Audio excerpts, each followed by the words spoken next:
Today I will show you a sci-fi Electric Dreams episode from 2018, titled Real Life. Sarah is a police officer. She and her companion Mario chat in a diner over a plate of fries and a burger before getting into a self-flying car. Sarah is clearly distracted and closed off. Later at home, she is haunted by an event where a couple of her coworkers were gunned down in a blood frenzy.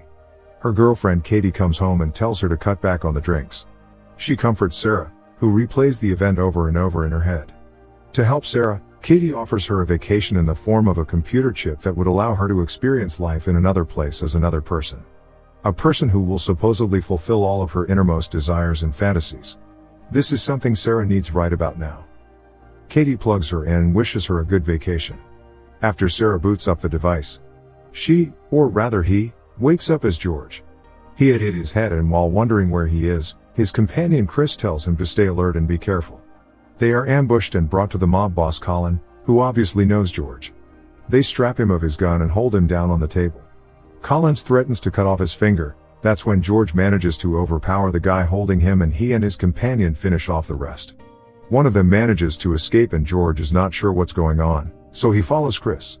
They get in the car and he tries to start it with voice commands and some hand gestures, unsuccessfully. Chris is just confused and they switch places. Chris is concerned because George is exhibiting some pretty unusual behavior.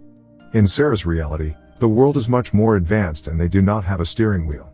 George starts remembering things from this world, such as his name and that Chris is his longtime friend.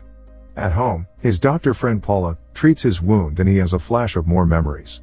He is the CEO of Avicom. After Paula leaves, Chris comes back and tells him that Colin was the one who escaped earlier. In a flashback, he remembers that Colin is the one who killed his family. In Sarah's reality, Colin is the one who gunned down a bunch of her officers. The night's mission at the warehouse with Chris was a vendetta against Colin. George is restless, so Chris suggests a vacation without leaving his home, a prototype VR that George's company built. George thanks him and Chris leaves. He puts on the VR gear and wakes up as Sarah. She goes to the window and looks outside. This is her reality. Later, Sarah meets with Mario in a diner. She says that somehow the food doesn't taste right. She tells him about the vacation and how the longer she was there as George, the more familiar it became, like she was remembering her real life for the first time. They get a notification about Colin still being in the city. Sarah had suspected he never left town, but now it's confirmed.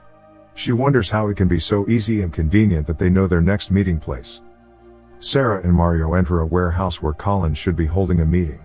She notes that it's the same place she was in when she was George. They spot Collins and some men conversing.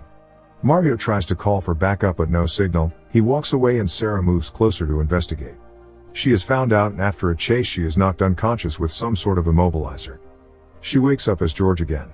He is in a meeting with the Justice Department, who inquire about his whereabouts last night, the night he was with Chris at the warehouse. George has a flashback of his family being killed and throws up. At home, Paula checks on him. She thinks it's because of the concussion he suffered at the warehouse. He tells Paula that he can't remember his wife, only flashbacks of the video, and this troubles him deeply. He wonders why there are no pictures of her. He supposedly had put them away after her death, but Paula has a picture of Katie. He is suddenly surprised to hear that his wife's name is Katie, just like in Sarah's reality. Paula shows him the picture. She is the same Katie as in the other reality. He begins to remember their time together and mourns her death. At this moment, George confesses to Paula that he has been using the VR and has memories of another life as a woman. The events are so similar it is disturbing. She says that it is probably deja vu and his brain is having trouble processing the simulated events. Paula explains that he's not a future lesbian super cop in a flying car, but that this is real life right here, right now. George doesn't agree with this. Something is wrong. Eventually Paula manages to convince George to stop using VR and he promises not to. Just as Paula leaves, he gets his VR set ready and dives. Sarah wakes up in the hospital with Katie and Mario by her side. When she asks Mario what happened, he tells her they had one, and the criminals involved in the mass shooting are behind bars. She wonders how. At the warehouse, he managed to call for backup and they arrived and arrested everyone. She feels like this is all too perfect and simple. Later, Sarah and Katie give each other a massage to relieve stress. Katie asks Sarah about her vacation, if she slept with anyone or if anything interesting happened. She was a man, her wife had been killed and she was devastated and was doing everything she could to find the killer. Sarah tells her that in George's world she is his dead wife Katie, which is kinda creepy. She begins to share more similarities with both worlds, like Collins and VR. Katie is annoyed because there is no such thing as both worlds, there is only one. Sarah says that for her there are two. When she is here she remembers everything, but as George everything is foggy and confusing. The problem is that her life as Sarah is too perfect, everything fits together too easily. She can't distinguish what is reality anymore. Katie tells her that maybe subconsciously Sarah thinks Katie is too perfect for her and doesn't deserve her, so Katie is dead in the virtual reality. She suggests going to the hospital in the morning and erasing all memories of the vacation, and Sarah reluctantly agrees. At night Sarah has trouble falling asleep, she thinks about her life as George and decides to go in again. She puts on the chip and dives in. George visits the diner he had previously visited as Sarah with Mario. The owner asks him if he wants the usual, and that's when Chris enters the picture. They sit down at the same place and Chris tells him that Collins has fled the country, probably somewhere far away, quite unlike what happened in Sarah's reality. They are served burgers and fries, the same food as in the other reality. To George, everything feels so similar, the way the ice is scoped or even the song playing is the same. George says he remembers everything and knows what is going on and leaves. He comes home and sees Paula. He tells her that he knew she would be standing here the whole time. He suggests selling the company and donating all the assets to charity, saying he doesn't care about any of it. She calls him crazy. He comes to his nightstand and notices that the VR headgear is gone. He demands that she give it back, telling her that this world is his vacation and he just wants to get back to the real world. He can't believe he's arguing with a fantasy. She gives him back the headset and warns him that if he dives again it will damage his brain and he may never wake up.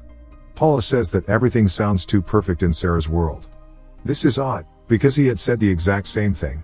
In Paula's last-ditch attempt to stop George, she holds his hand and tells him to think of her. He suddenly remembers that Paula and he were having an affair. She explains that he developed this VR because his wife was killed and he wanted to live with her, even if it was not real. That's when the vacations began.